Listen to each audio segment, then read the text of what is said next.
Cuando por primera vez se me pidió que diera el curso fue en el 2018, o sea, antes de la pandemia. Y es increíble cómo han cambiado las cosas desde entonces. Sabemos que los eventos que hemos tenido en los últimos años son fuera del ordinario.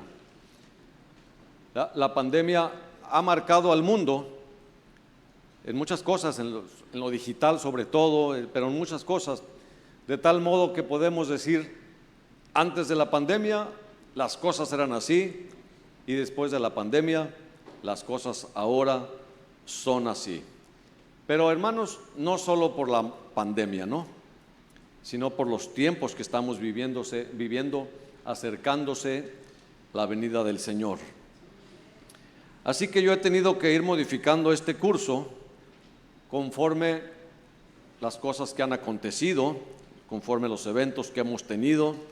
Las cosas han cambiado un poco y tomando en cuenta también el calendario de la venida del Señor. Ahora, bueno, comento esto por si debe haber algunos que no me conocen o no me conocen bien, que pudieran pensar, bueno, y el hermano Preciado, ¿de qué nos puede enseñar acerca de los negocios? Bueno, antes de ser pastor, yo ya estaba en los negocios. Actualmente tengo 37 años pastoreando y en los negocios un poco más. Ahora, Dios me ha permitido estar en el ministerio y estar en los negocios a la vez. El Señor le permite esto a algunos y a otros no, ¿verdad? Pero como dijimos, hermanos, las finanzas tienen relación con todo en la vida, con todo. El tema de dinero y qué hacemos con nuestro dinero, cómo manejamos nuestro dinero, tiene que ver aún con si seremos salvos o no, como ya explicamos un poquito en la lección pasada. Tiene que ver si recibimos la gracia que necesitamos o no la recibimos. Con todo tiene que ver, con la fe, con el hogar, con la familia, con el matrimonio, con todo, prácticamente todo. Este tema de dinero y finanzas nos muestra también si estamos amando al prójimo, que según la Escritura que ya leímos en Gálatas, en este mandamiento se cumple toda la ley. Amarás al prójimo como a ti mismo. Cuando veas a un necesitado sufriendo, pues tú nomás ponte en sus zapatos y piensa si te gustaría estar en su lugar y de qué forma podrías ayudarlo, ¿no? Ahora, cualquiera, hermanos, podría pensar que ya no es tiempo para iniciar negocios. Incluso yo lo he pensado. Y creo que hay cierta razón en eso. Ya no hay tiempo. Pero fíjense, hermanos, que pensando en esto, el año pasado, antes de dar el curso, la última vez que lo di en el IMH, pensando y orando al respecto, el Señor me mostró algo. Quisiera que vayamos a Mateo 25. Y no me quiero tomar mucho tiempo en esto. Mateo 25.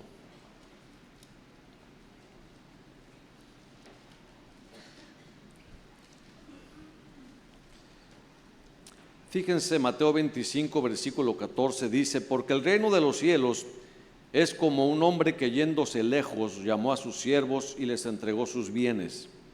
A uno dio 5 talentos y a otro 2 y a otro 1, a cada uno conforme su capacidad. Fíjense los detalles, ¿no? A cada uno conforme su capacidad. Y luego se fue lejos. Y el que había recibido 5 talentos fue y negoció con ellos y ganó otros 5 talentos. Asimismo, el que había recibido 2 ganó también otros 2. Pero el que había recibido 1 fue y cavó en la tierra y escondió el dinero de su señor. Después de mucho tiempo, vino el señor de aquellos siervos y arregló cuentas con ellos. Y llegando el que había recibido 5 talentos, trajo otros 5 talentos, diciendo: Señor, 5 talentos me entregaste, aquí tienes, he ganado otros 5 talentos sobre ellos. Y su señor le dijo: bien, buen siervo y fiel, sobre poco has sido fiel, sobre mucho te pondré, entra en el gozo de tu señor. Llegando también el que había recibido 2 talentos, dijo: Señor, 2 talentos me entregaste, aquí tienes, he ganado otros 2 talentos sobre ellos. Su señor le dijo: bien, buen siervo y fiel, sobre poco has sido fiel, sobre mucho te pondré, entra en el gozo de tu señor. Pero llegando también el que había recibido 1 talento, dijo: Señor, te conocía que eres hombre duro, que ciegas donde no sembraste, recoges donde no esparciste.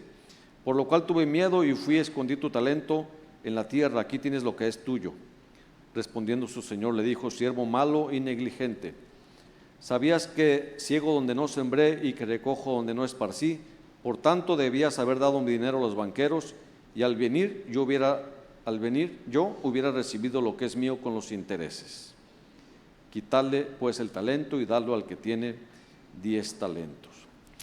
Fíjense, hermanos, ellos fueron diligentes. Y dice que, ¿qué dice? Negociaron en lo que su señor venía. Entre tanto que su señor venía, ellos negociaron. Entonces, nosotros tenemos que saber que las cosas tienen que continuar. Tenemos que seguir trabajando y siendo fieles con el Señor en nuestras finanzas y en todo lo demás en la vida. ¿Sí? Por eso es que sí, tal vez no hay tiempo para iniciar un negocio y hacerlo crecer, pero bueno, tenemos que continuar trabajando y si el Señor nos guía, poniendo un negocio y llegar hasta donde Él llegue, ¿no? Por eso es que seguimos con este curso todavía, hablando de negocios. Y el apóstol Pablo, a través del Espíritu Santo, nos da unos consejos. Dice en 1 de Tesalonicenses 4:11, dice: y que procuréis tener tranquilidad y ocuparos en vuestros negocios y trabajar con vuestras manos de la manera que os hemos mandado, a fin de que os conduzcáis honradamente para con los de afuera y no tengáis necesidad de nada. Y también por otra parte se nos exhorta diciendo en 2 de Timoteo 2:4: ninguno que milita se enreda en los negocios de la vida, a fin de agradar a aquel que lo tomó por soldado. En otras palabras, dice: ningún soldado de Jesucristo tiene su satisfacción o su contentamiento en los negocios de la vida, a tal grado que puede perder de vista que solo en Jesucristo debemos obtener esa satisfacción. Entonces, hermanos, debemos tener un balance, y más sabiendo que el día del Señor se acerca, ¿no? No vamos a meternos de lleno en los negocios, pero tampoco vamos a entregarnos a la pereza diciendo: pues ya para qué me esfuerzo, ya no hay tiempo. Es un balance, ¿no? Bueno, no sé si en mi enseñanza de hoy no, pero de mañana si comento algo. Yo llegué a tener 5 empresas y hace ya algunos años, como 14 años más o menos, el Señor me habló algo muy sencillo que me dijo: aligera tu maleta. Y yo entendí. Somos peregrinos que vamos por esta tierra, y un peregrino pues no se involucra en muchas cosas, va de paso, ¿no?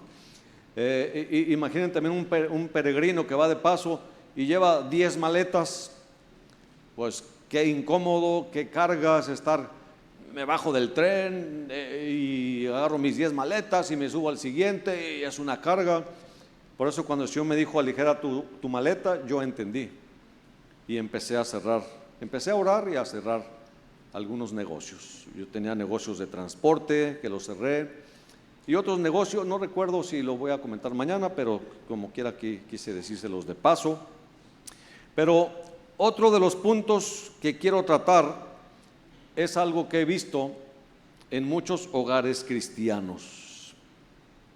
Los hijos no hacen nada, no trabajan y no estudian. Cuando llega la edad de casarse, las jovencitas no saben hacer nada y los hombres no saben en qué van a ganarse la vida. Mi papá, como les dije, era a la antigua, él siempre nos dijo, o trabajas o estudias, pero yo no te quiero aquí en la casa sin hacer nada. Así que escoge, o trabajas o estudias. En mi casa, creo que ya les dije, éramos 12 hermanos de la misma papá y mamá, éramos 12 hermanos y todos llegamos a ser negociantes, algunos con empresas más grandes, otros con empresas no tan grandes, pero todos de alguna manera aprendimos a hacer negocios. Así que mi papá siempre nos dijo, o estudias o trabajas, pero yo no quiero verte sin hacer nada, ¿verdad? Esto es importante, hermanos, porque ustedes saben cuál fue el pecado de Sodoma, ¿no? El pecado de Sodoma, dice Ezequiel 16:49, he aquí que esta fue la maldad de Sodoma, soberbia, saciedad de pan y abundancia de ociosidad.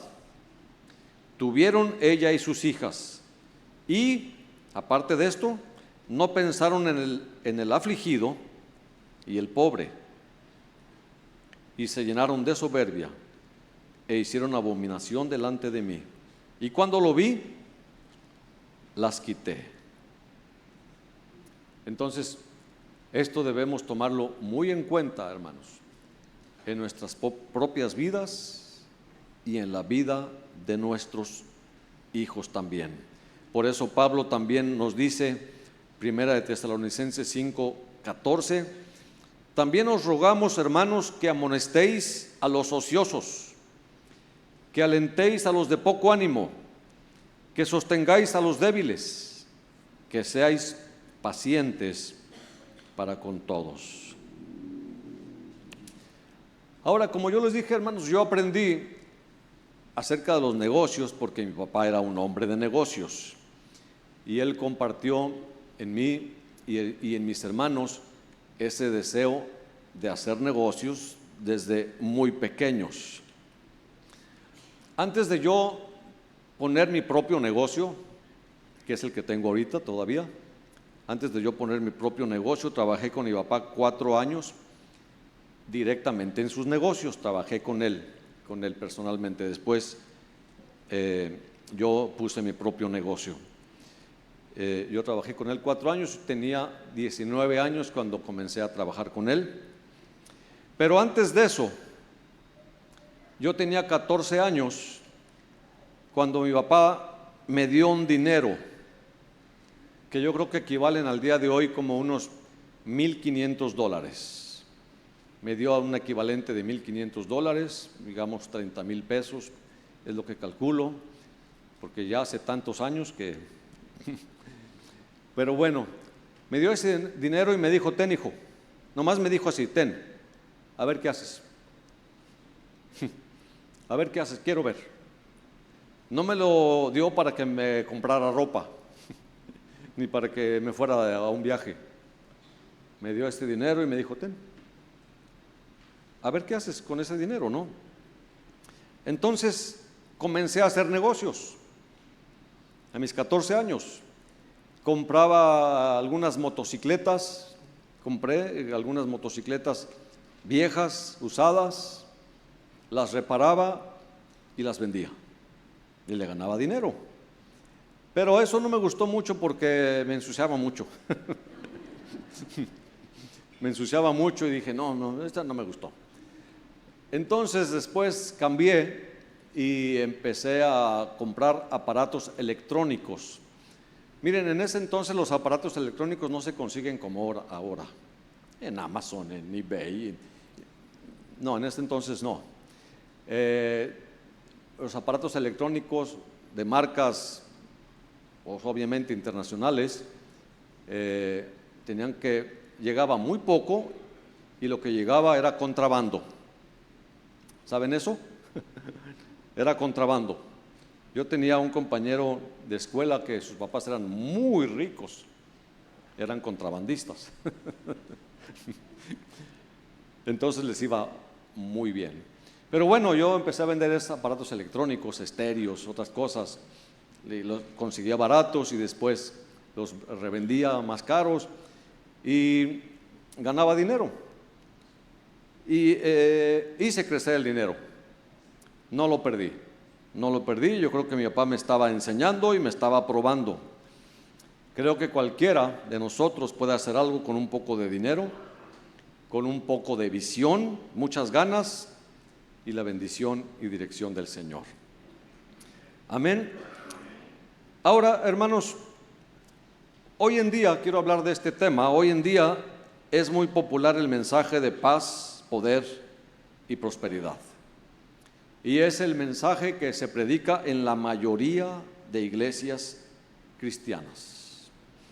Pero ese mensaje de paz, poder y prosperidad no tiene nada que ver con lo que yo enseño en este curso.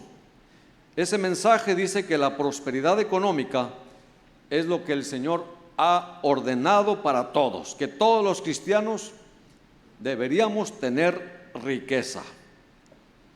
Pablo dice en Filipenses 4:12, sé vivir humildemente y sé tener abundancia. Entonces, ¿cómo sabía Pablo que para él no era problema tener necesidad o tener abundancia? Pues porque él ya había experimentado ambos lados, ¿no? O sea, para Pablo no era problema tener mucho dinero o tener necesidad. Para él no era un problema. Por eso Agur levantó una oración al Señor pidiendo que no le sucediera ni lo uno ni lo otro, y esa oración quedó para nosotros, para nuestra enseñanza, que no le sucediera, que no le diera ni pobreza ni riqueza, para que aprendamos que sí hay un peligro latente en los dos extremos. Dice Proverbios 30:8, no me des pobreza ni riquezas, manténme del pan necesario, no sea que me sacie y te niegue y diga, ¿quién es Jehová? O que siendo pobre hurte y blasfeme el nombre de mi Dios.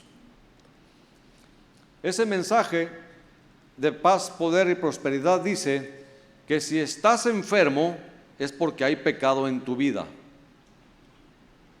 Pero yo pregunto, ¿conoces gente pecadora que está sana? Sí, ¿no? Yo sí. Mucha gente pecadora. Hay mucha gente pecadora que está sana. Entonces, esa doctrina no concuerda. Este mensaje también dice que si no tienes prosperidad económica es porque estás en pecado. Yo pregunto, ¿conoces gente pecadora que tiene mucha prosperidad económica? Por todos lados, ¿no? Entonces, ese mensaje no tiene fundamento. Solo con esto ya digo, no tiene fundamento. Hay mucha gente pecadora que está enferma y mucha gente pecadora que tiene muchas riquezas. Entonces, no tiene nada que ver. Es Dios quien decide. Es Dios quien decide si alguien tiene riquezas o no. Es Dios quien decide. Y en la Biblia vemos que muchos hombres de fe eran muy ricos y también había otros que eran pobres. Entonces, la prosperidad económica es algo que depende de la voluntad divina. Depende de Dios totalmente. Él decide quién tiene riquezas y quién no. Entonces, sí es importante, hermanos, yo quiero dejar bien claro que el mensaje de paz, poder y prosperidad que hoy se predica y que es muy popular en la iglesia, no tiene nada que ver con nuestro mensaje, con nuestra enseñanza. Y sí voy a compartir algo acerca de la prosperidad, pero en el sentido bíblico, tratando siempre de obtener un balance, siempre. Porque muchas doctrinas han sido llevadas a un extremo al tomar versículos aislados, pero la verdad siempre existe en un balance. Miren, la solución al mal uso no es el desuso, es el buen uso. ¿Entendemos? Los extremos. La solución al mal uso no es el desuso, es el buen uso. ¿Sí? Un balance, ¿no? Y yo creo que como hebronitas hemos sido enseñados que esa doctrina de paz, poder y prosperidad no es una doctrina sana, no es una doctrina balanceada, es una doctrina que echa fuera la voluntad de Dios y echa fuera también la cruz de Cristo en todos los sentidos. Hemos sido enseñados como hebronitas, pero me he dado cuenta que sin querer,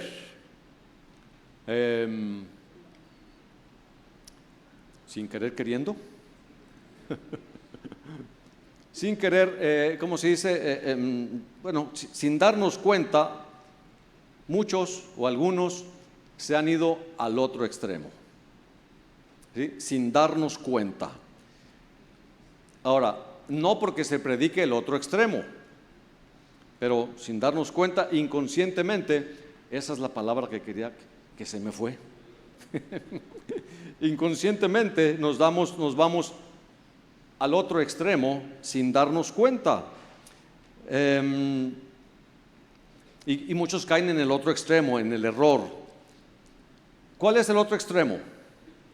Un extremo es paz, poder y prosperidad. Entonces, ¿el otro extremo cuál es? Conflicto o guerra, debilidad y pobreza. Fíjense, algunos al saber que la doctrina de paz, poder y prosperidad no es de Dios, no es sana, entonces inconscientemente se van a la otra, ¿no? Entonces tenemos siempre que estar en problemas, en conflicto, en guerra, en debilidad, en pobreza. ¿Cómo ven, hermanos? ¿Ustedes creen que eso quiere el Señor para nosotros?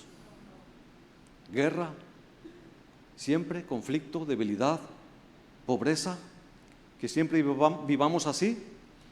No, ninguno de los dos extremos es bueno. Obviamente, ninguno de los dos extremos es bueno. Predicar que si entregas tu vida al Señor siempre tendrás paz es un error. Pero predicar que si entregas tu vida al Señor siempre tendrás guerra es otro error. Dice el predicador en Eclesiastés 3:8 que hay tiempos de paz y tiempos de guerra. Predicar que si entregas tu vida al Señor siempre tendrás poder es un error. Pero predicar que si entregas tu vida al Señor siempre tendrás debilidad es otro error. Predicar que si entregas tu vida al Señor siempre tendrás prosperidad es un error, es una farsa. Pero predicar que si entregas tu vida al Señor tendrás pobreza es otro error.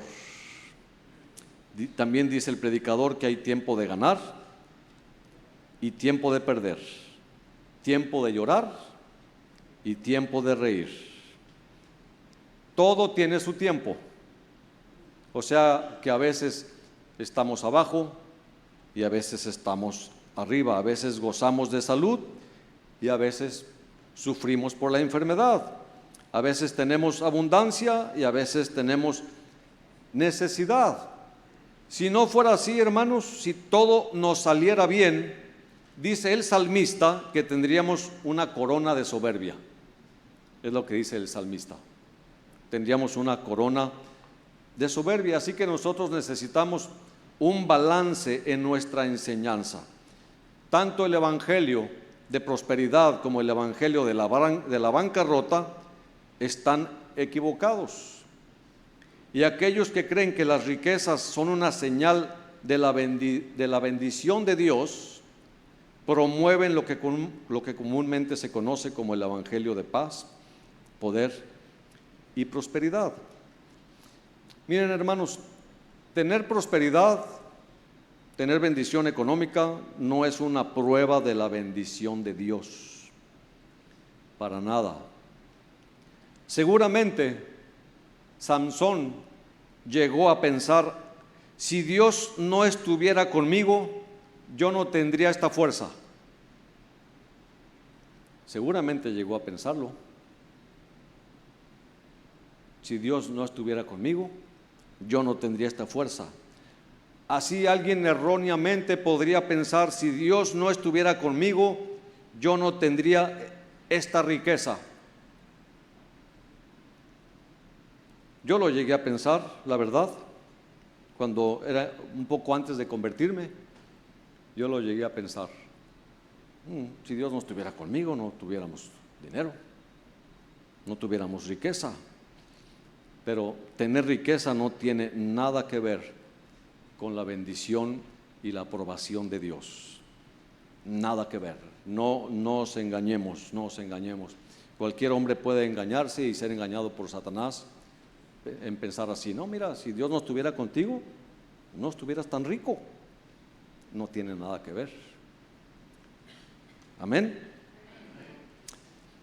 Ahora, pero también por otro lado, la falsa enseñanza del evangelio de la pobreza y que el cristiano tiene que ser pobre afirma que el dinero y las posesiones son malas, que los ricos son codiciosos y pecadores, que ser pobre te hace más justo ante los ojos de Dios.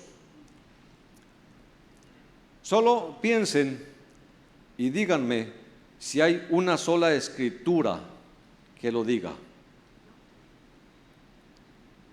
que ser pobre te hace más santo o más justo a los ojos de Dios.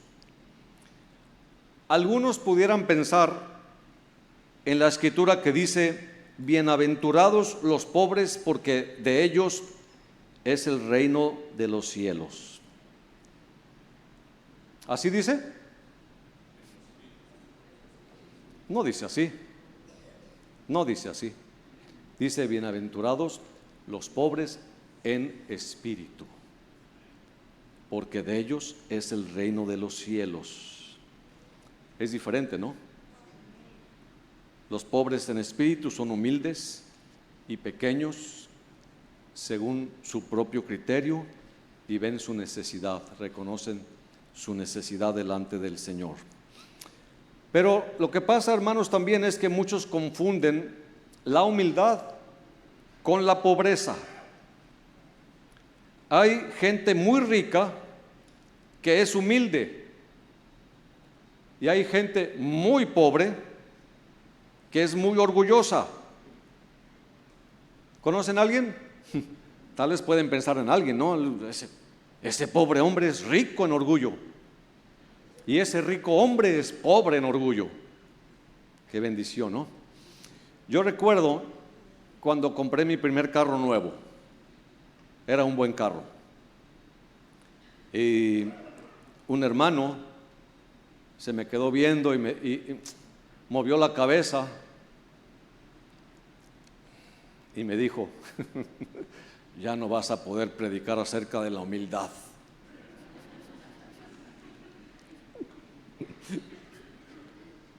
Así me lo dijo. Entonces es confundir la humildad con la pobreza.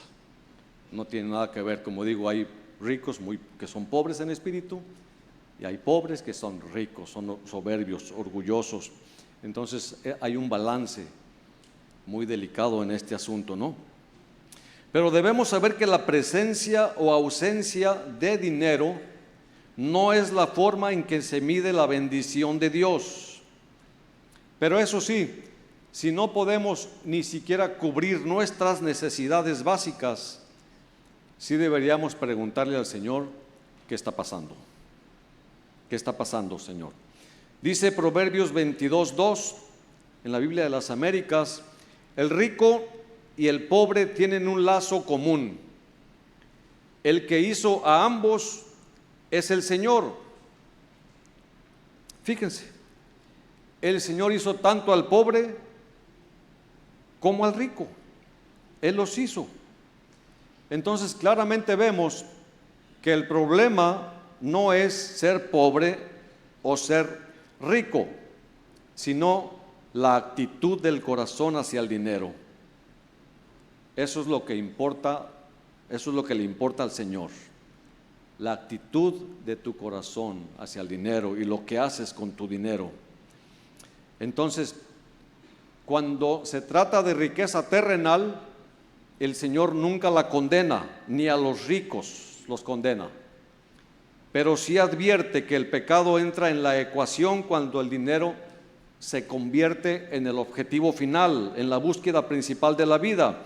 Dice 1 Timoteo 6:9, los que quieren enriquecerse caen en la tentación. Esta es de la Nueva Versión Internacional. Los que quieren enriquecerse caen en la tentación y se vuelven esclavos de sus muchos deseos. Estos afanes insensatos y dañinos hunden a la gente en la ruina y en la destrucción, porque el amor al dinero es la raíz de toda clase de males. Por codiciarlo, algunos se han desviado de la fe y se han causado muchísimos sinsabores. Amén. Pero fíjense, hermanos, rico o pobre, ricos o pobres, todos tenemos algo que dar. Todos tenemos algo que compartir. A veces pensamos, no, pero yo no tengo nada que compartir. Si nosotros volteáramos, hermanos, a nuestro alrededor, nos daríamos cuenta que hay personas que están mucho peor que nosotros en todos los sentidos. En todos los sentidos. Pero a veces, bueno, no sé, a veces nos queremos comparar con los Garza Sada. Pues no tenemos nada. Pero si nos comparamos con gente de la calle que no tiene ni casa ni somos ricos, todos tenemos mucho que dar, hermanos.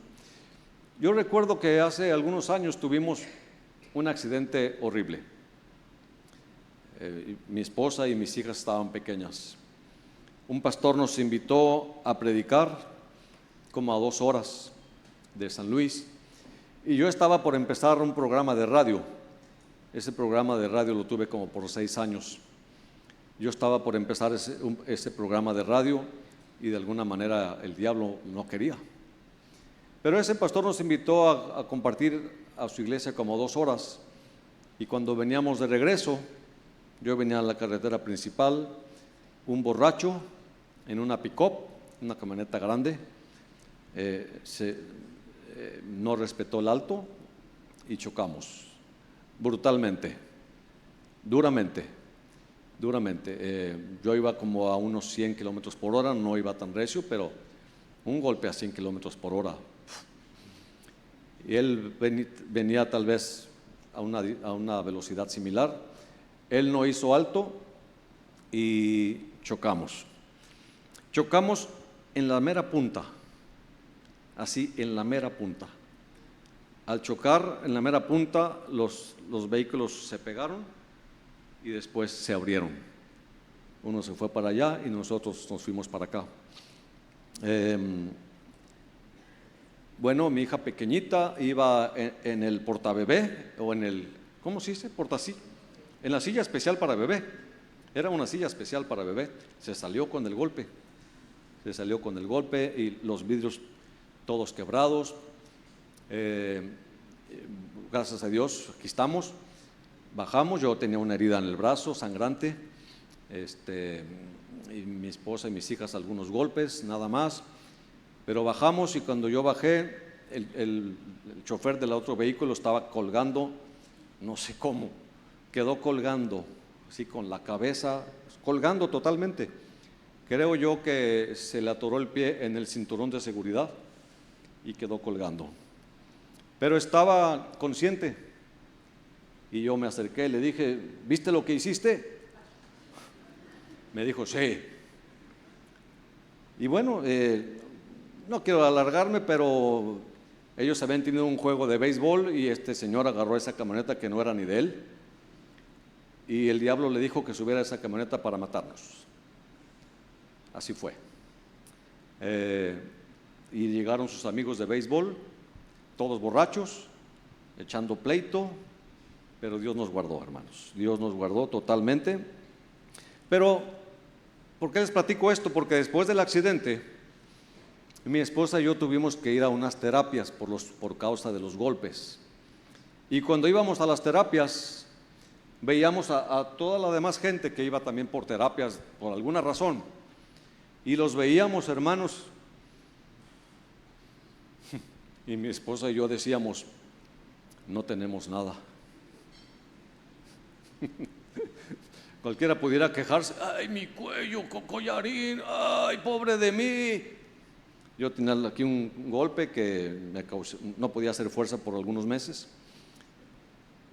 Bueno, íbamos y veíamos a los cosas tremendas. Decíamos mi esposa y yo, no tenemos nada, gracias a Dios. Así también debemos compararnos con otros hermanos, cómo viven, y vamos a decir, tenemos muchas bendiciones. Pero hermanos, ricos o pobres, todos tenemos la misma responsabilidad. No piense alguien aquí que el hermano rico tiene más responsabilidad que yo. Todos tenemos la misma responsabilidad. Todos, tengamos poco o tengamos mucho. Todos tenemos que mantener nuestras prioridades correctas en el Señor. Tenemos que encomendar nuestro trabajo al Señor. Tenemos que evitar desperdiciar nuestras vidas en cosas que no durarán en la eternidad. Y sed mayordomos buenos y fieles. Acuérdense, nuestro trabajo es un acto de adoración para Dios, sea cual sea. Y no lo dijimos, pero ahí dice, porque Él es galardonador, porque Él es tu galardón. Él es tu jefe, Él es tu amo. Y si tu jefe natural es un avaro, tú tienes un jefe celestial, que a fin de cuentas Él te va a dar el galardón. Si eres fiel, todo lo que ese jefe avaro te dejó de pagar injustamente, no lo vas a perder. En serio, el Señor lo está guardando. Miren, mi papá hacía algo con sus hijos. Conmigo lo hizo un poco diferente, pero con uno de mis hermanos mayores. Cuando él empezó a trabajar y a ganar dinero, él le dijo a mi hermano, le vas a dar la mitad de lo que ganes a tu mamá. ¿La mitad? También me lo dijo a mí. La mitad es demasiado dinero. Si quieres vivir, aquí vives, aquí comes, te planchan, te lavan, tienes casa, cama, vas a dar la mitad. Tienes que aprender. Hoy no queremos que los hijos de nada, ¿no? Ay, no, pero pobrecitos. Lo obligó. Y mi hermano, pues a regañadientes, le daba a mi mamá la mitad de sus ganancias. Saben que después de un tiempo, obviamente mi hermano no lo sabía, llegó mi papá y le dijo, hijo, ten una cajita llena de dinero. ¿Qué es esto, papá? es todo lo que le has dado, todo el dinero que le has dado a tu mamá. ¡Wow! Así es nuestro Dios. Así es, o sea, si un jefe avaro no te paga injustamente, no te da lo que te mereces, algunos dicen así, bueno, o lo que debe pagarte, el Señor te lo está guardando por otro lado y un día lo vas a recibir porque Él es tu galardón, dice la Escritura. Amén. Fíjense, Martín Lutero escribió que como cuestión práctica hay 3 conversiones que una persona debe experimentar para estar plenamente comprometida. 3 conversiones: una conversión del corazón, una conversión de la mente y una conversión del bolsillo.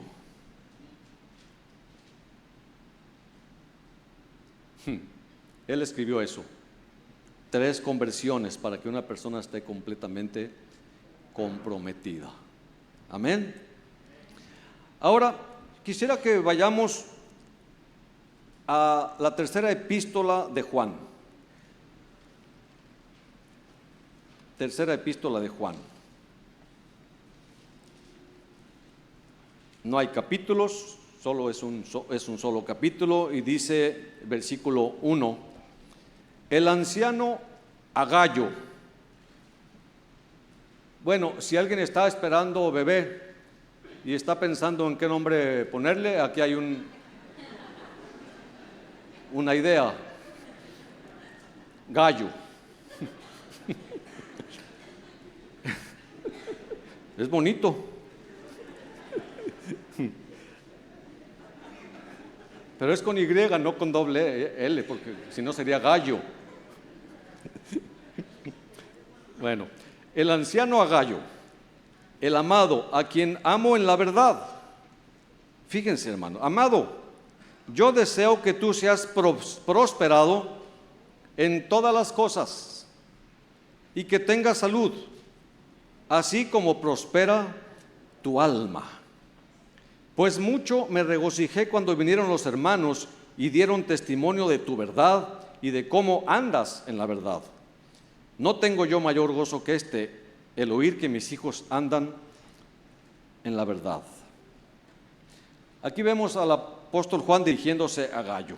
Yo deseo que tú seas prosperado en todas las cosas y que tengas salud, así como prospera tu alma. Aquí se menciona la prosperidad, la salud y se menciona el alma. El énfasis no son las finanzas o el dinero, como lo enfatizan los mensajeros de paz, poder y prosperidad. Miren, al parecer Gallo estaba pasando por un tiempo de enfermedad y el apóstol Juan lo anima y le dice: yo deseo que seas prosperado y que tengas salud, así como tu alma es próspera o fuerte. Aquí está la clave, hermanos. El eslabón para entender bien este versículo: si tú tienes un alma fuerte, un alma próspera, no hay ningún problema con que tengas salud y prosperidad en todo lo demás. ¿Sí? Esta es la clave, es lo que está diciendo el apóstol Juan. Si tú tienes un alma fuerte, próspera, como dice, no hay ningún problema con que tengas salud y prosperidad en todo lo demás. Esto es como un tren, hermanos. Yo escuché a un pastor dar esta explicación. Esto es como un tren. La máquina la máquina jala el tren, es el alma. O la máquina que jala el tren es el alma. Este tren lleva 2 vagones. Un vagón es la salud y el otro vagón son las finanzas. Miren, hermanos, estas 2 cosas son muy específicas. Es algo que el ser humano busca. Es algo que el ser humano desea. Bueno, tal vez aquí los jóvenes ni piensan en la salud, para nada, ¿no? Porque nunca han estado postrados en una cama por varios días o por varias semanas o tal vez meses. Y cuando uno es joven, no se preocupa uno por la salud. Pero cuando se empiezan a acumular los años y empiezan a llegar las enfermedades, ¿cómo aprecia uno la salud? Ahí es cuando uno piensa, ¿para qué quiero el dinero si no tengo salud? Yo conocí en San Luis a un hombre multimillonario, que murió de cáncer. Y él, antes de morir, dijo: yo daría todo lo que tengo por recuperar mi salud. Pero entonces, la máquina que jala el tren es el alma. Este tren lleva 2 vagones, un vagón es la salud, el otro vagón son las finanzas. Si estos vagones son muy pesados y la máquina, el alma, no es fuerte, no está prosperando en Dios, no es fuerte, no está en buen estado, el alma no podrá soportar el peso de estos 2 vagones. Y en una curva, una bajada, una subida, podemos tener problemas muy serios y tener un grave accidente. Entonces, si no tenemos un alma fuerte, un alma próspera espiritualmente hablando, y llegas a tener muchas riquezas, puede haber una tragedia en tu vida. Y en lugar de que esa prosperidad sea una bendición, va a ser una maldición.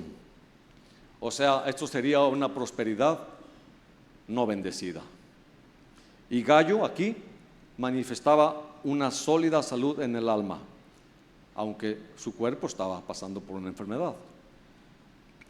Entonces, fíjense, hermanos, Dios desea que tú seas prosperado en todas las cosas, que tengas salud y que tu alma prospere en las cosas espirituales.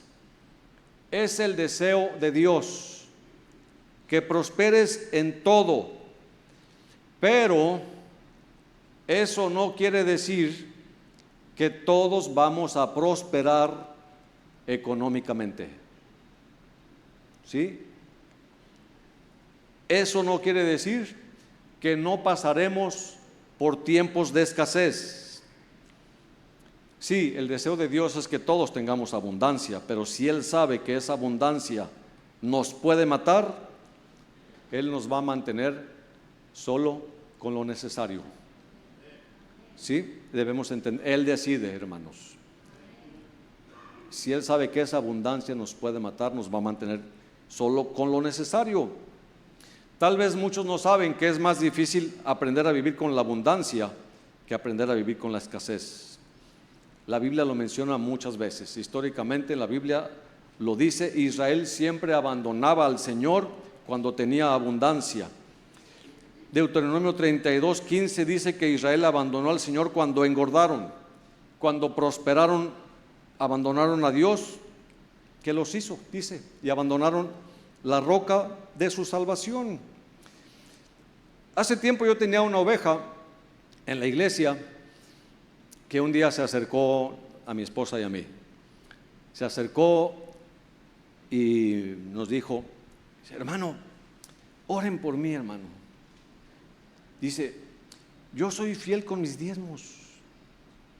No era fiel en sus ofrendas.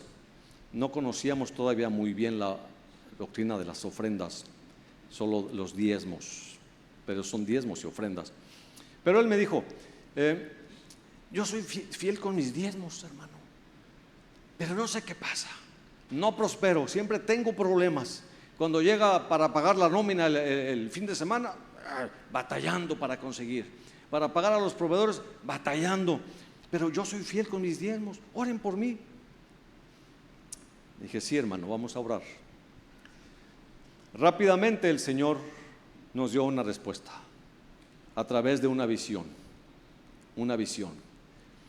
En la visión estaba el hermano sentado en un sillón muy cómodo con descansabrazos. Él estaba muy cómodo sentado en ese sillón y tenía los brazos descansando en los descansabrazos, pero los tenía atados, a los brazos los tenía atados.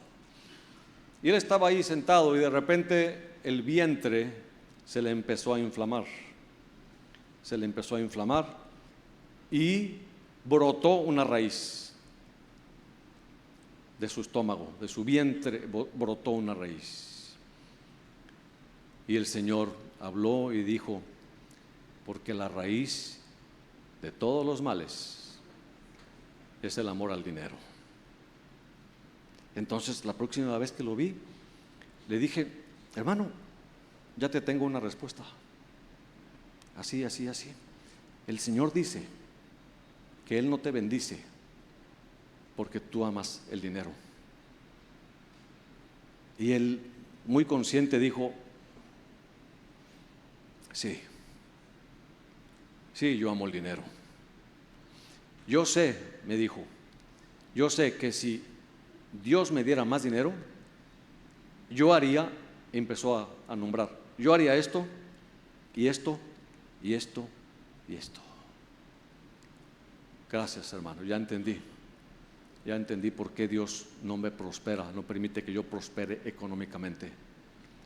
Me perdería.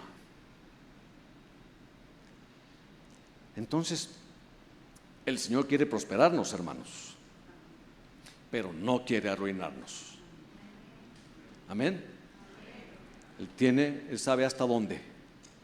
Él sabe hasta dónde. Si prosperamos en lo económico, pero nuestra alma no prospera, no es fuerte, eso puede llevarnos a la ruina espiritual. Ahora dice el Salmo 127, versículo 1 de la Biblia de las Américas: si el Señor no edifica la casa, en vano trabajan los que la edifican. Si el Señor no guarda la ciudad, en vano vela la guardia. Este salmo no está diciendo: en vano trabajas, no trabajes. ¿Para qué? Si Dios va a querer darte algo, te va a caer del cielo. No está diciendo eso, porque muchos como que así lo interpretan. Se adueñan de ese dicho que dice: el que nace patamal, del cielo le caen las hojas. Y está esperando ahí que le caigan las hojas del cielo. No es así. Sin mover un dedo, ¿no? Que las bendiciones caigan del cielo. No es así, hermanos. Miren, debe haber un equilibrio entre la confianza en Dios y la acción. O sea, no es cuestión de sentarse ocioso, perezoso y decir: estoy esperando que el Señor haga algo. No, tiene que haber acción de tu parte. Miren, una de las principales características de los seguidores de Cristo Jesús era que todos eran hombres activos, ¿sí o no? Todos eran hombres trabajadores, todos eran hombres activos. Ninguno había ocioso. Pedro, Juan, Andrés, Leví, estaba sentado a la mesa de los tributos, etcétera, pero estaba trabajando. Entonces, este texto que acabamos de leer dice: si el Señor no edifica la casa, en vano trabajan los que la edifican. Está hablando principalmente de la familia, pero por eso los siguientes versículos habla de los hijos. Y el término casa puede traducirse como familia, pero por el contexto vemos que está hablando de la familia, pero también podemos aplicarlo a cuando uno quiere edificar otras cosas. Sí, edificar una casa, pero también edificar una familia, un negocio, etcétera. Ahora, hermanos, entre el pueblo de Dios hay muchos que no gozan de una buena posición económica. Pero ¿debemos aceptar nuestra pobreza así nada más, como un hecho que no puede ser cambiado? Esa sería la pregunta. Bueno, hay que preguntarle al Señor. Hay que preguntarle. Pero creo que estamos equivocados si pensamos que no hay nada que hacer. Nací pobre y moriré pobre. Estamos equivocados. Muchas veces, hermanos, nuestra pobreza, nuestra falta de recursos puede ser por no tener visión, puede ser por ser perezosos o puede ser por no tener motivación. Algo que yo he dicho por años es que no hay que caer en el conformismo, pero tampoco en la ambición, un balance. Muchos caen en el conformismo de, pues ya, bueno, está bien, uno debe contentarse con lo que tiene, por supuesto, hermanos. Pero debemos saber si Dios no nos da más porque hay alguna razón que Él nos muestre, ¿no? Fíjese, cuando yo puse mi negocio hace 35 años, a los 2 años de haber puesto el negocio, yo ya estaba ganando suficiente dinero para vivir bien. Entonces yo le puse un freno al negocio, le puse un freno para que el negocio ya no creciera. Yo tenía temor que si el negocio creciera, yo fuera a olvidarme del Señor. Tenía temor que si el negocio creciera, ya no tener tiempo para buscar al Señor. Tenía temor que fuera a afanarme y ya no tener tiempo. Y creo que así estuvo como un año. Así lo tuve como un año. O sea, llegaban más clientes y yo los rechazaba y cosas así. Y dije, no, yo con esto tengo más que suficiente para vivir bien. Bueno, la verdad es que era soltero y cuando eres soltero cualquier dinero te alcanza, ¿verdad? Después pues ya no.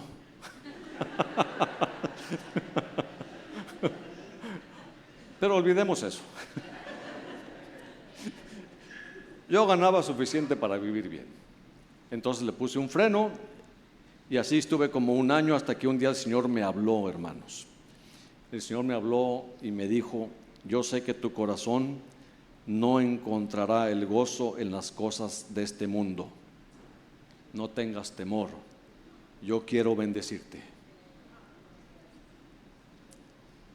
Entonces quité el freno y el negocio empezó a crecer. Si hay tiempo, les comparto mañana, espero que sí. Pero quité el freno y el negocio empezó a crecer. Fíjense en esta escritura, Proverbios 21:31. El caballo se alista para el día de la batalla, mas Jehová es el que da la victoria. Miren, no es que el caballo se aliste solo. No es que el caballo se prepare solo. La escritura dice, uno alista el caballo para el día de la batalla, pero la victoria es del Señor. Uno debe alistar al caballo. Entonces, Dios obtiene la batalla, pero nosotros tenemos que preparar al caballo. O sea, Dios hace su parte y nosotros la nuestra. Amén. Y si nosotros preparamos al caballo, si nos preparamos haciendo nuestra parte, Dios peleará por nosotros cuando llegue el tiempo de la batalla. Entonces, otra vez, está la confianza y está la acción. Está la preparación y está la confianza. Está la fe y está la acción. ¿Sí? no es quedarnos sentados esperando que del cielo caigan las hojas. A veces sí se me acercan los hermanos y me preguntan: hermano, ¿qué podría hacer? Acabo de tener un caso el domingo pasado, este domingo. Le dije: mira, aquí hay una colonia nueva que ya no está nueva, ya está bastante poblada, cerca del centro de retiros, cerca de la iglesia. Ya está bastante poblada, muy poblada. Es media nueva, tendrá unos, nueva entre comillas, 10 años. Digo: mira, agarra tu carro y paséate por la colonia. Y vas a notar, y me lo vas a traer. Vas a empezar. Aquí hay una panadería. En la siguiente esquina hay una librería o ¿cómo se dice? Papelería. Y en la siguiente esquina una tortillería. Y quiero que anotes. De entrada, yo sé que conozco más o menos la colonia. Yo sé que tiendas de abarrotes hay para aventar para arriba. Entonces dije: pero anota, me lo vas a traer así como un tipo croquis. Me vas a decir: mire, hermano, está este negocio, está este, acá y acá y acá. Una vez que tengamos ese cuadro, tenemos que descubrir, con la ayuda del Señor, a ver, ¿qué no hay? ¿Qué necesidad puede tener esa colonia para nosotros suplir esa necesidad y poner ese negocio ahí? Gracias, hermano, lo voy a hacer. Entonces, hay acción. El Señor pudiera decirnos, sin hacer nada de esto, pudiera decirnos: ponte una papelería. Lo puede hacer, el Señor lo puede hacer, por supuesto, o abrir puertas de alguna manera, de otra. Pero hermanos, que haya acción de nuestra parte, algo, una preparación, una acción, una búsqueda, y ya el Señor abrirá puertas. Amén. Entonces está la fe y está la acción. Dios pone su parte, nosotros ponemos la nuestra. Definitivamente yo sé que muchos o algunos no prosperan porque hay pereza. Están conformes. Y ya, bueno, pero Dios quiere que prosperemos. Él sí quiere que prosperemos. Entonces dice también: si el Señor no guarda la ciudad, en vano vela la guardia.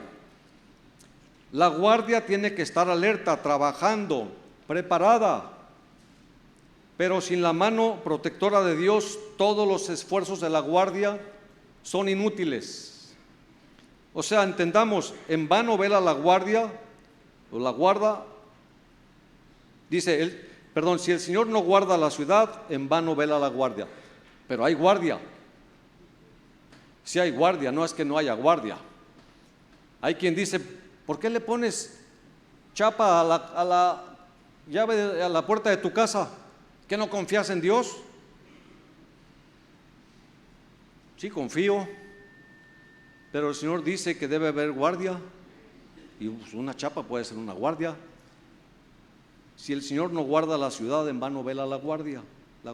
Pero hay guardia, hay chapas. No vamos a decir: yo confío en Dios, y no poner, deja la puerta abierta, ¿no? Pues no, estás invitando a que cualquiera que pase diga: ah, mira, aquí hay una puerta abierta. No es así, ¿no? Entonces Santiago dice: la fe sin obras es muerta. Debes tener ambas, o sea, tiene que haber fe, pero también tiene que haber obras. La fe sin obras es muerta. Es como un carro: aunque tengas un buen motor, si no tienes llantas, nunca podrás avanzar. Entonces recuerden: fe y obras, fe y acción. Ahora, cambiando un poquito de tema, yo les dije desde un principio que las finanzas tienen relación con casi todo en la vida. El tema de dinero y cómo manejamos nuestro dinero tiene que ver aún con si seremos salvos o no. Aún con eso tiene que ver el tema de dinero. Tiene que ver con la gracia que recibimos en la vida, tiene que ver con la fe que recibimos, tiene que ver con el hogar, con la familia, con el matrimonio. Así que en este punto quiero que hablemos de la relación que hay entre las finanzas, o sea, entre nuestro dinero, el uso de nuestro dinero y la gracia que recibimos de parte de Dios. Porque hay una estrecha relación entre el uso de nuestro dinero, o sea, de cómo usamos el dinero, y recibir la gracia para obedecer al Señor. Y este es uno de los puntos más importantes de esta lección. Que no perdamos este punto, porque es tal vez el más importante de esta lección. Miren, vamos a 2 de Corintios, capítulo 9. 2 de Corintios 9.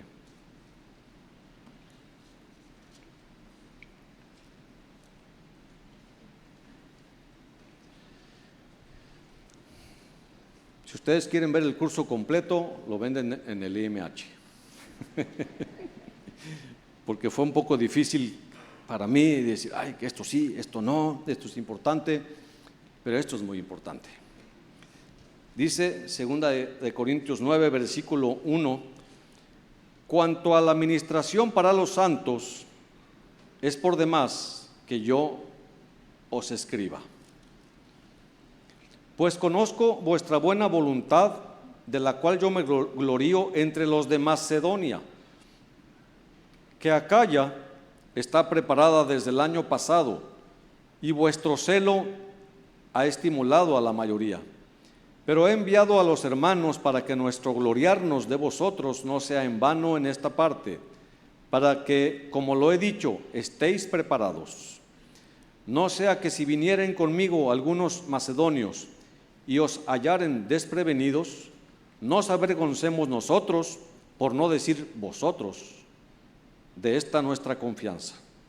Por tanto, tuve por necesario exhortar a los hermanos que fuesen primero a vosotros y preparasen primero vuestra generosidad antes prometida, para que esté lista como de generosidad y no como de exigencia nuestra. Aquí en este texto encontramos unas verdades muy importantes que tienen que ver con el uso de las finanzas y el resultado que obtenemos si somos fieles con nuestras finanzas. Vemos aquí, lo que acabamos de leer, que el contexto está hablando de una ofrenda financiera, de dinero. Está hablando de dinero, de una ofrenda que ellos habían prometido, dice, para la administración para los santos, una ofrenda que ellos habían prometido. Dinero, está hablando de dinero. Y dice versículo 6, pero esto digo, el que siembra escasamente, también segará escasamente, y el que siembra generosamente, generosamente también segará. Como ya leímos, el generoso será, ¿qué? Prosperado. ¿Sí? El que siembra escasamente, segará escasamente. El que siembra generosamente, segará generosamente. Entonces, eso de siembra y cosecha, pues está hablando obviamente de una siembra, de una cosecha que todos recibimos, y está hablando de cosechar en el contexto de dinero. Está hablando de dinero, está hablando de cosechar en el contexto de dar dinero. Y esta clave nos está dando una clave, esta escritura, este versículo nos está dando una clave muy importante de la ley de la siembra y la cosecha. Y esta ley es una ley universal establecida por Dios, que nadie se escapa. Nadie se escapa, hermanos. Judíos, musulmanes, cristianos, inconversos, pobres, ricos, nadie se escapa. Es una ley universal y tiene aplicación para todas las áreas, tanto de la naturaleza como materiales y espirituales. Miren, hay varios principios que tenemos que tomar en cuenta en la ley de siembra y la cosecha. Y este es uno: el que siembra escasamente, segará escasamente. Y el que siembra generosamente, generosamente también segará. ¿Qué significa esto? Significa que la cantidad de lo que cosechamos depende de la cantidad que hayamos sembrado.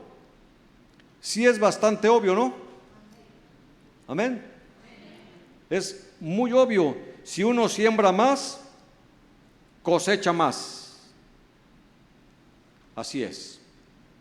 Si uno siembra menos, cosecha menos. Ahora, hermanos, es importante también aclarar que Dios no necesita que yo le dé. Él es el dueño de todo. Dios no necesita que yo le dé, pero yo sí necesito darle. El que necesita dar soy yo. Entonces, fíjense, hermanos, los recursos que tenemos, sean muchos o sean pocos, los hacemos con la vida que Dios nos dio, los hacemos con la habilidad que Dios nos dio, los hacemos con la bendición que Dios nos dio, con la fuerza que Dios nos dio, con la inteligencia que Dios nos dio. Así que lo que tenemos, lo tenemos por Él. ¿Sí o no? Y después, ¿creer que lo que tengo es mío?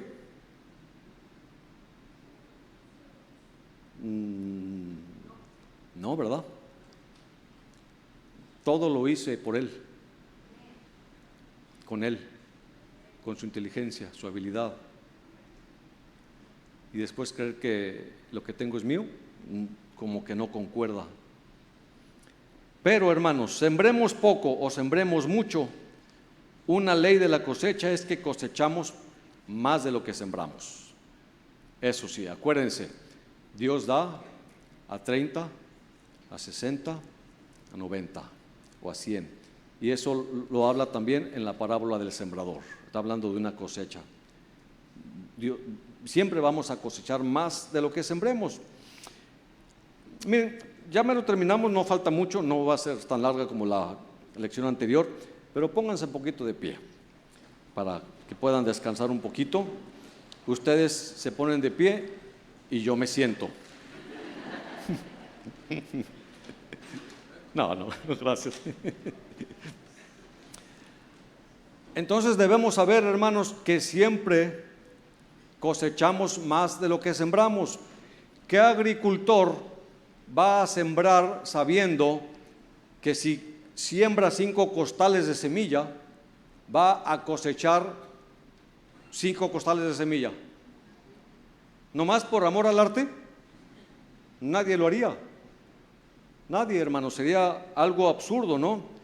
Uno siembra 5 costales de semilla con la idea de cosechar 500. Es increíble, ¿no? Tú siembras un granito de maíz, 1. ¿Y cuántos se producen ahí? ¿Alguien sabe? Hasta 3 mazorcas, ¿no? Creo que hasta 3 mazorcas, y cada mazorca traerá 500 granitos. Bueno, es un granito, ¿no? Lo que produce. Eso, el agricultor espera que así sea 100 veces más. O 30, o 60, o 90, 100 veces más. Ahora, otra ley de la cosecha es que siempre cosechamos la misma cosa que sembramos. O sea, uno no siembra trigo para cosechar maíz. Entonces, hay cristianos y hay líderes que enseñan que no debemos ser codiciosos, que no debemos dar con el motivo de recibir. Bueno, tal vez se han oído eso, ¿no? Pero entonces vuelvo a preguntar otra vez, ¿qué agricultor tendría esa actitud? Yo voy a sembrar 5 medidas de maíz, 5 costales, y no lo hago con ningún interés. No lo hago con el interés de recibir algo a cambio, solo lo estoy dando. Nadie haría eso, ¿no? Eso es absurdo, no es lógico. Ahora, sí, no debe ser el motivo principal número uno, hermanos, que demos para recibir algo a cambio. Tenemos que dar para bendecir el reino de Dios, para ayudar a otros, para bendecir a otros, para apoyar a la iglesia. Eso debiera ser el motivo número uno, pero también no es falso tener el motivo de que sí, yo quiero ser fiel y sembrar y dar diezmos y ofrendas porque yo quiero tener una cosecha. Necesito dinero. Todos necesitamos dinero. Tenemos gastos, tenemos familia, tenemos que mantener hijos, etcétera, ¿no? Entonces debemos sembrar con el motivo de bendecir, pero también sabiendo que necesitamos una cosecha. Amén. Otra ley, pero ya pueden sentarse, hermanos.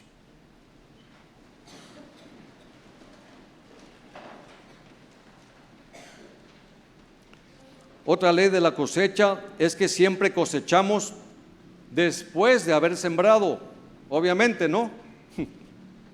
Después de haber sembrado es que viene la cosecha. Hay un tiempo de espera. A veces sembramos y parece que nada va a suceder, parece que no va a haber cosecha, pero el Señor va a probarnos. El Señor va a probarnos. Muchas veces tenemos que esperar la cosecha con paciencia, porque sí, a veces si alguien dice, bueno, entonces voy a probar al Señor y el primer pobre que me encuentre le voy a dar 500 pesos, y pasa un mes y no veo nada. Bueno, hay un tiempo de cosecha y Dios va a probarnos. Santiago 5:7 dice, por tanto, hermanos, tened paciencia hasta la venida del Señor. Mirad cómo el labrador espera el precioso fruto de la tierra, aguardando con paciencia hasta que reciba la lluvia temprana y la tardía. Entonces, con paciencia seremos probados por el Señor, y a veces el Señor va a permitir que estemos en una cautividad financiera, en una necesidad, pero hermanos, no para que pidamos prestado, sino para que aprendamos a confiar en Él, a confiar en el Señor como Jehová Jireh, como Jehová el proveedor, para que lleguemos a conocerlo, hermanos. Cuando el Señor nos pone en una cárcel, en cualquier área, no es el momento de acudir al brazo de carne. Hay que esperar en el Señor. Es tiempo para buscar al Señor y esperar su respuesta para llegar a conocerlo. Pero sigamos leyendo. Segunda de Corintios 9, versículo 7. Cada uno dé como propuso en su corazón, no con tristeza, ni por necesidad, porque Dios ama al dador alegre. El Señor ama al dador alegre. ¿Cómo podríamos explicar esto, no? El Señor ama a sus hijos, pero Él ama al dador alegre. Más. Él ama más al dador alegre. Entonces fíjense, si nosotros queremos ser amados por Dios, ¿cuál es la clave? Dar, pero con alegría, por supuesto. Dar, pero con alegría. Si Él no te ama, llega a ser un dador alegre, porque es una promesa del Señor. Él ama al dador alegre.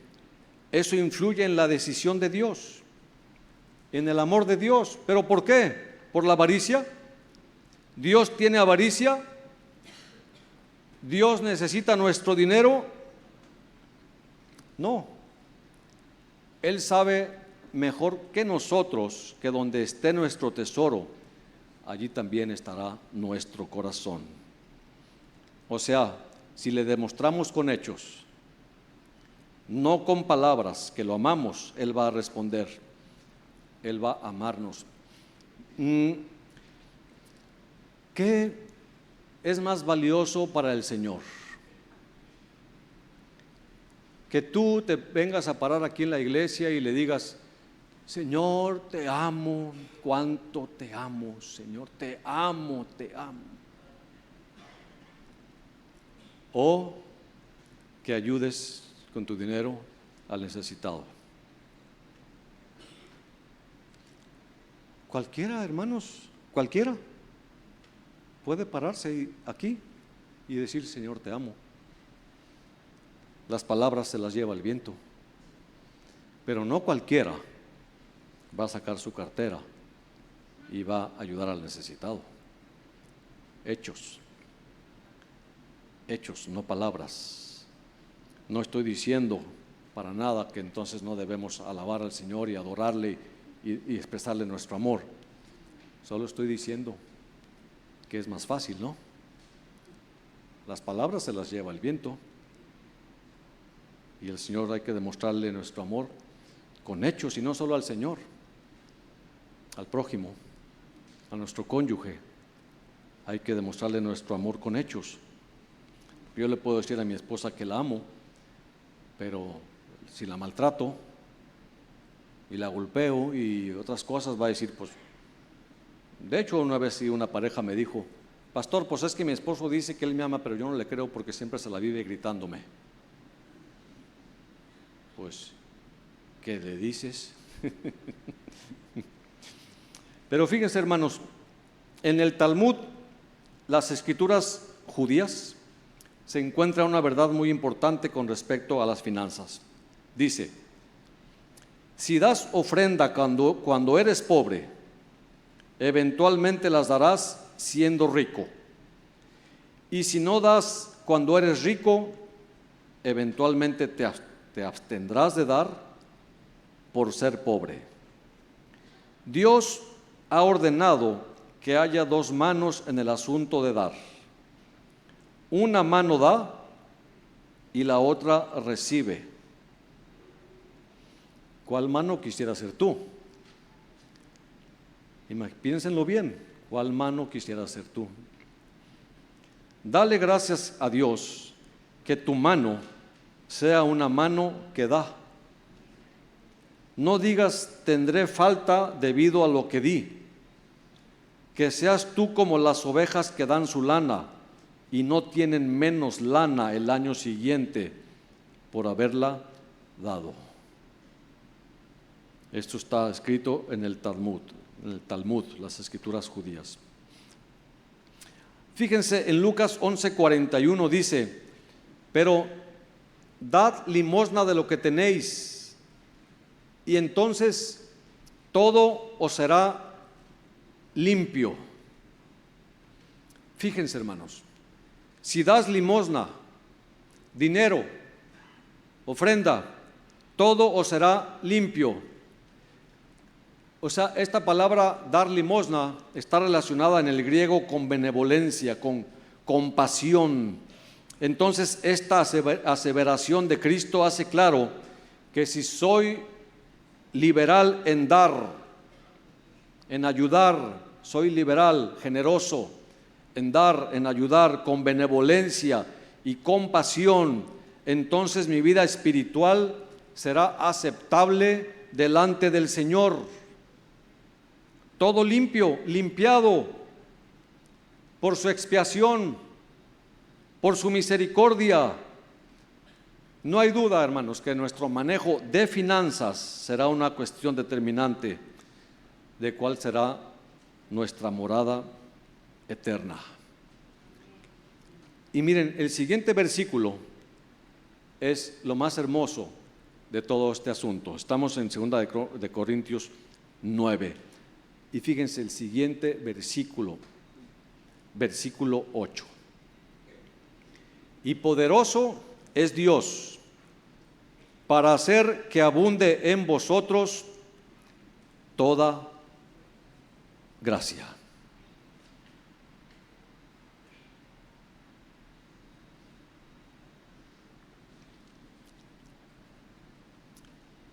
Este es el factor más importante y determinante en el asunto de dar,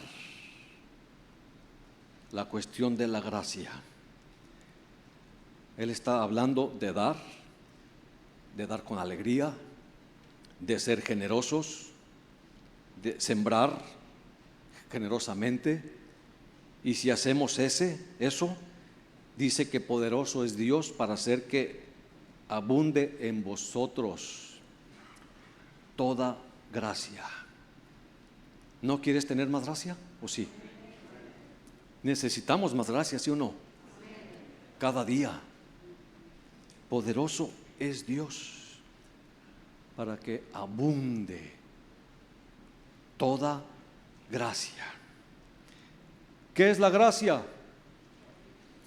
La habilidad divina para obedecer. Si somos generosos en dar, dice que Dios nos dará mayor gracia.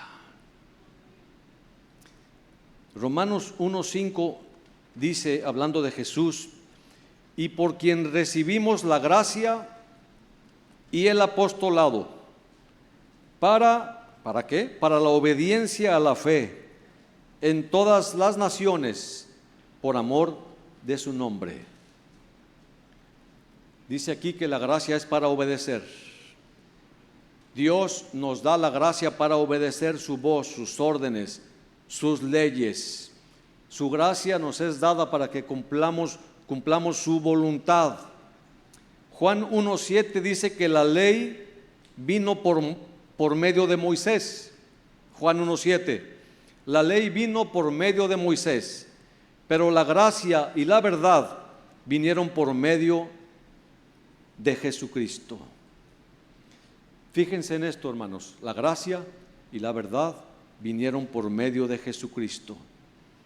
Cuando el Señor nos habla y nos da una verdad, Él quiere darnos juntamente con esa verdad la gracia para obedecer esa verdad y para que vivamos a la luz de esa verdad. La ley vino por medio de Moisés, pero la gracia y la verdad vinieron por medio de Jesucristo. Siempre que el Señor nos da una verdad, Él quiere hacer también disponible la gracia para obedecer esa verdad. A menos que no seamos fieles con nuestras finanzas. Sí, hermanos, si no somos fieles con nuestras finanzas, con nuestros diezmos, con nuestras ofrendas, no recibimos la gracia. No vamos a recibir la gracia para obedecer su palabra. Esta es la regla de medir, hermanos, para ver si realmente lo amamos. Si nosotros queremos obedecerlo y si creemos en su palabra, aquí lo encontramos en el contexto de dar. Poderoso es Dios para hacer que abunde en vosotros toda gracia. No solo una parte, no solo unos aspectos de la gracia, toda gracia. Hay cristianos que no diezman y no ofrendan y creen que están recibiendo la bendición del Señor. Cuando vienen aquí, reciben la palabra, pues creen que están recibiendo la bendición del Señor.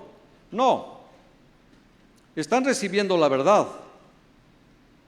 En cada culto que vienen aquí y reciben la verdad y reciben más responsabilidad porque ya saben la verdad. ¿Sí? Cada vez que escuchamos la palabra de Dios, recibimos la verdad, pero recibimos más responsabilidad porque ahora ya sabemos. Y aquel que sabe la voluntad del Señor y no la hace, ¿qué dice la Escritura? Será azotado con muchos azotes. Aquel que no sabe la voluntad de Dios y no la hace, será azotado también, pero con pocos azotes, dice la Escritura. Entonces, después de cada culto, recibe la verdad, tiene más responsabilidad, Pero el Señor no puede ser burlado. Nadie puede robarle a Dios sin consecuencias. Alguien que roba al Señor en sus diezmos y ofrendas recibe la verdad gratis, pero no recibe ni una gota de gracia para obedecer esa verdad. Entonces lo único que ahora tiene es más responsabilidad, y ahora lo que tiene también ha recibido es más juicio por conocer esa verdad y por no ponerla por obra. Entonces hay mucha gente que pasa años en la iglesia y no diezman y no ofrendan, pero no crecen espiritualmente ni un milímetro, no crecen en nada. Bueno, pero ellos sí son santos y oran. No, han aprendido a hablar como cristianos. Es lo único que ha pasado, que han aprendido muy bien en fingirse como cristianos. Han aprendido el lenguaje, las palabras, las apariencias, pero por dentro están muertos. Están muertos, nada de gracia. Y aquel que no recibe la gracia, tarde o temprano abandonará la mesa. Y en algunos casos el Señor le quitará la mesa. No crecen, reciben la verdad. Y apenas un hermanito les hace un desaire y están todos ofendidos. ¿De qué nos habla eso? No hay madurez. No hay madurez. Es una regla de medir fácilmente. Miren, Cristo, con todo lo que le hicieron, nunca se ofendió. No fue ofendido jamás. Nunca. Pero los hermanos que no tienen madurez y que no han recibido la gracia, una cosita y ya están todos ofendidos. Y ya no le hablan al hermano, y ya no le hablan a la hermana, porque es inmadurez. Y lo único que estamos demostrando es que no tenemos mucho crecimiento espiritual. Entonces, hay que recibir la verdad y la gracia también. Y alguien que no diezma y ofrenda, que no es fiel con sus finanzas, no recibe esa gracia. Y sigue diciendo, dice, y poderoso es Dios para hacer que abunde en vosotros toda gracia, a fin de que teniendo siempre en todas las cosas todo lo suficiente, abundéis para toda buena obra. Fíjense, acuérdense en el contexto de dar. El Señor se asegurará de que tendremos todo lo necesario, de que tendremos todo lo suficiente en cada área de la vida, en cada obra, en cada cosa que Él nos dice que hagamos, recibiremos. Dice la Escritura, que tengamos todo lo suficiente para que abundéis en toda buena obra.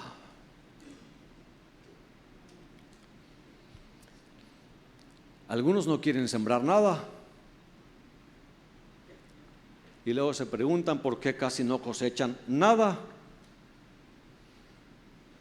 ¿Por qué se preguntan por qué mueren de hambre espiritual y a veces natural? Vemos que para el Señor el manejo de nuestro dinero sí importa. Sí importa. Cualquiera, no, el Señor ¿a poco es interesado? No, Él no es interesado. Él conoce nuestro corazón. Y como dijo Martín Lutero, tiene que haber una conversión también de nuestro bolsillo, de nuestra mente, de nuestro corazón. y de nuestro bolsillo. Para el Señor importa mucho el manejo de nuestro dinero porque refleja y demuestra la condición de nuestro corazón. Le muestra al Señor en dónde está nuestro corazón. Si batallamos mucho para dar una ayuda, demuestra dónde está nuestro corazón. Por eso el Señor creó un mundo donde el dinero es tan importante. Incluso dice, como ya dijimos, que el amor al dinero es la raíz de todos los males. Y no importa el dinero,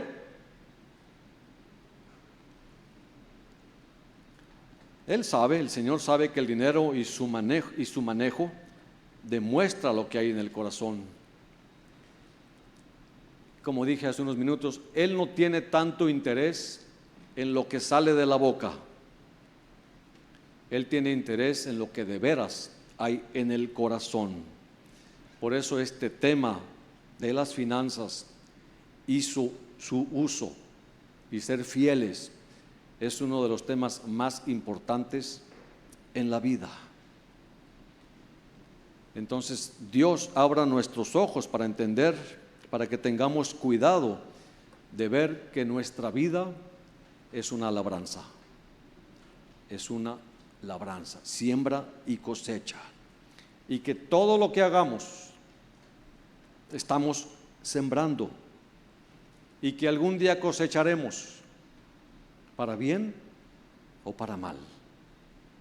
Todo lo que hagamos estamos sembrando. A veces hacemos cosas que nadie nos ve. Le grité a mi esposa y no le vayas a decir al pastor. Y nadie se entera porque la esposa tiene miedo. Bueno, y luego si al día siguiente, al mes siguiente alguien te grita en el trabajo, no te va a gustar. Lo que siembras, cosechas en todas las áreas de la vida. Entonces, hoy estamos sembrando lo que cosecharemos mañana. Y ayer sembramos lo que estamos cosechando hoy. Pero lo real es hoy, hermanos. Hoy es lo real. Yo construyo el mañana hoy. ¿Cómo va a actuar Dios conmigo mañana? Lo estoy construyendo hoy. Y así como yo quiero que Él me trate, yo voy a tratar a los demás. Y así como yo quiero que Él me bendiga, yo voy a bendecir a los demás. Porque no os engañéis, todo lo que el hombre sembrare, también cosechará. Dios no puede ser burlado. Dice, todo lo que el hombre sembrare también lo va a cosechar, a segar. Y con este punto termino, hermanos.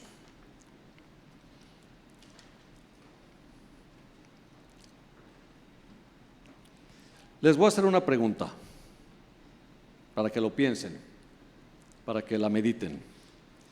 Si tú tuvieras un negocio y fueras el patrón, ¿te gustaría tener empleados como tú? No me contesten, pero piénsenla y mediten, ¿verdad? Si tú tuvieras un negocio y fueras el patrón, ¿te gustaría tener empleados como tú?